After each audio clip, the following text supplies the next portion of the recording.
What's going on, YouTube? Woo! Checking in with y'all with another video, man. I'm feeling good. I'm living better. I'm telling you what, guys, I've been on this strength program, this strictly powerlifting program, getting ready to start my 5th week now, and the gains are ridiculous, man. It's like every week I'm making a PR, man. Every week I'm PRing. It's ridiculous. I don't know what it is. But I got a few clips for you guys today. Actually, these clips were recorded a couple weeks ago.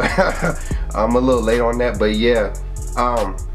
Like I said, I'm entering my 5th week on my training program, and the clips that I recorded here were recorded during week 2. Okay, so basically we got 3 movements. We got deadlift with the belt, I got pin press, and then I got squat with a 303 tempo. Okay, so jumping off with the deadlifts, right?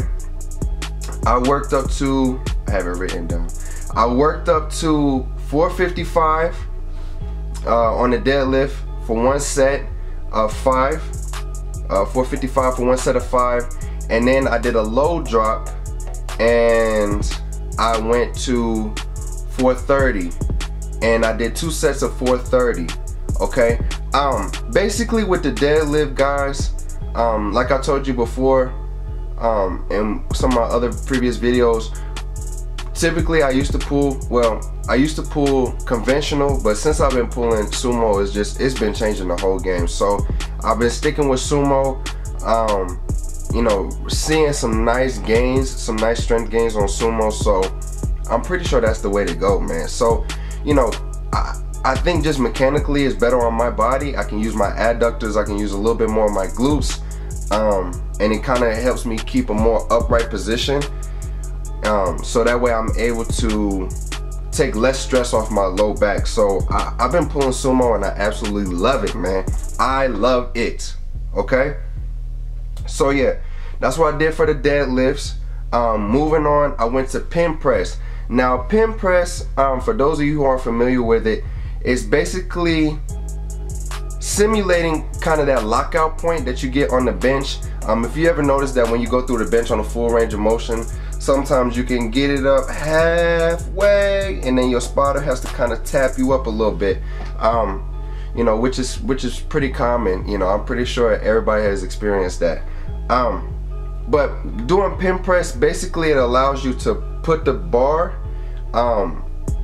in the rack, in that position, that mid-range position, and just really focus on getting out of that sticking point. Okay, and then you come back down with the weight, put it back on the rack, you rest it there, and then you go again. So it really takes the static, the stretch reflex out of the movement, and really allows you to focus more on getting that strength to move that weight out of that locking point, out of that sticking point. Okay, so with the pin press, I worked up to 300 for a set of 3, and then I dropped it down to 280, and I did 3 sets with 280. Again, that was kind of like my back off set.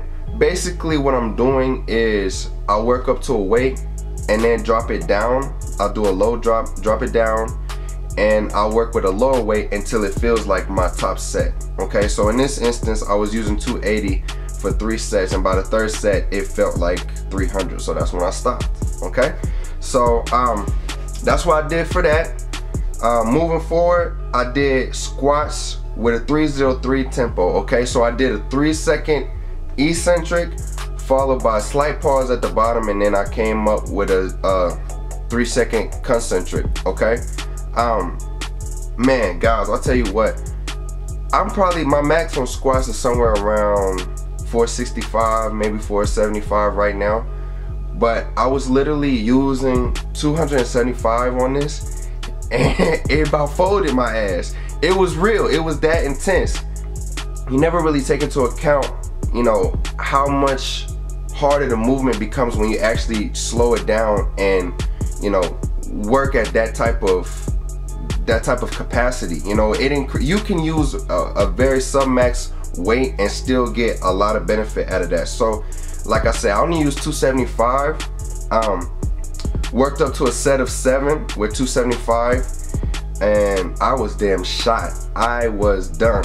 Okay, and then afterwards I dropped it down to 255, and I did a set of 7 with 255, and after that I was pretty much fried. Like, I was like, I can't do this anymore. I cannot squat anymore. So I was pretty much done. But those are some little things that I've been incorporating on the pin press, the squat tempo, the 303 tempo, and I really noticed that in the midst of everything I'm doing, just those small little things that you incorporate into your program can really have a significant difference on how you perform, and you know, just achieving your goals, you know, just achieving your strength goals, and you know, switching it up, man. That's what it's all about. You know, your body, you gotta constantly confuse the body. You know, your body is wanting to adapt to, you know, the stress that you put on it. So when you constantly put the same stress, it adapts to that. So you have to switch up the program a little bit, man. So that's what I've been doing, and you know, I've been loving it. It's week 5 for me right now. The program is 9 weeks, and then I test my 1RMs on my squat, my deadlift, and my bench. So I'm looking forward to that. I'm gonna keep you guys posted. I'm gonna try to keep the videos coming. I've been a little busy, but I'm gonna try to keep them coming, so you guys can get a feel for what I've been doing on this program and stay updated with my gains as well. Alright? If you like the video, do me a favor, hit that like button below, comment, share, but most importantly, subscribe and stay tuned.